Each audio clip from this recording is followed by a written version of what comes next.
UEFA champions league ഫുട്ബോളിലെ ജേതാക്കളെ നമുക്ക് ഇന്നറിയാം. കലാശക്കളിയിൽ Arsenal നിലവിൽ ചാമ്പ്യന്മാരായ PSG നേരിടും. ഇന്ന് രാത്രി 9 മണിക്ക് ഹംഗറിയിലെ ബുഡാപെസ്റ്റിലാണ് മത്സരം.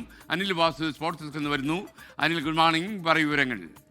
Good morning SKN. അങ്ങനെ ഇന്ന് യൂറോപ്പിലെ ചാമ്പ്യന്മാരാണ്, യൂറോപ്പിലെ രാജാക്കന്മാരാരാണെന്ന് അറിയാനുള്ള പോരാട്ടമാണ് ഇന്ന് നടക്കാൻ പോകുന്നത്. ഇംഗ്ലീഷ് ചാമ്പ്യന്മാരായ ആഴ്സണലും ഒപ്പം തന്നെ ഫ്രഞ്ച് ചാമ്പ്യന്മാരായ PSG തമ്മിലാണ് ഇന്നത്തെ വാശിയേറിയ പോരാട്ടം.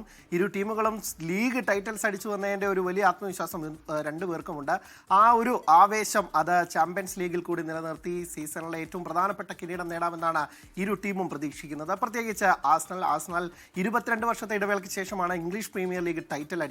അതിനുശേഷം ആദ്യ ചാമ്പ്യൻസ് ലീഗ് കിരീടം എന്നതാണ് അവരുടെ ഒരു ലക്ഷ്യം. 20 വർഷത്തിന് ശേഷമാണ് അവരൊരു ചാമ്പ്യൻസ് ലീഗ് ഫൈനലിൽ പോലും യോഗ്യത നേടുന്നത്. അപ്പോൾ മൈക്കൽ ആർട്ടേറ്റയുടെ സംഘം അത് ഒരുങ്ങി ഇറങ്ങുക തന്നെ ചെയ്യും. പ്രത്യേകിച്ച് അവരുടെ താരങ്ങളുമൊക്കെ തന്നെ മിന്നും ഫോമിലാണ്. ഈ സീസണിൽ ഒരു കംപ്ലീറ്റ് ടീം എന്നൊക്കെ തന്നെ വേണമെങ്കിൽ നമുക്ക് ആഴ്സണലിനെ വിശേഷിപ്പിക്കാം. ഒഡേഗാർഡും ഡെക്ലാൻ റൈസും ബുക്കായോ സാക്കയും വിക്ടർ ഗോക്യുറസും ഒക്കെ ഉൾപ്പെടുന്ന സുബിമെൻഡിയും ഒക്കെ ഉൾപ്പെടുന്ന ഒരു മികച്ച ടീം, എല്ലാ പൊസിഷനിലും മികച്ച ടീം. ഒപ്പം തന്നെ അവരുടെ ഗോൾ കീപ്പർ ഡേവിഡ് റയോയുടെ പ്രകടനവും എടുത്തു പറയേണ്ടതാണ്. അതോടൊപ്പം തന്നെ ടീം ഒരു കംപ്ലീറ്റ് ടീം എന്നുള്ളതുകൊണ്ട് ആ ഒരു ആവേശം ഉൾക്കൊണ്ടുകൊണ്ട് ഇന്ന് PSG വെല്ലുവിളിക്കാൻ പറ്റുമെന്ന് തന്നെയാണ് പ്രതീക്ഷിക്കുന്നത്. അതേസമയം PSG നിലവിലെ ചാമ്പ്യന്മാരാണ്.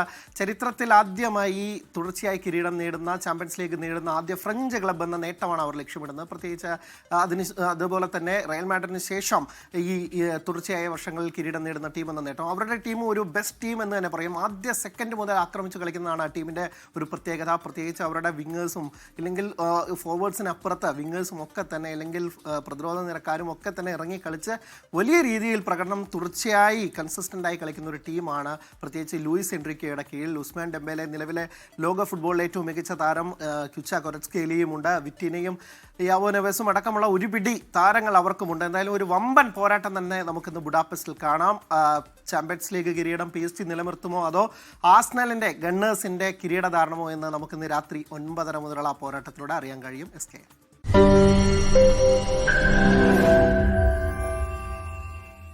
ലോകത്തെവിടെയായാലും ഏത് സമയത്തും 24 വാർത്തകളും ഓഗ്മെന്റഡ് റിയാലിറ്റി പാക്കേജുകളും എക്സ്പ്ലെയിനറുകളും വിശദമായി കാണാൻ ഞങ്ങളുടെ യൂട്യൂബ് ചാനൽ നിങ്ങൾക്ക് സബ്സ്ക്രൈബ് ചെയ്യാം.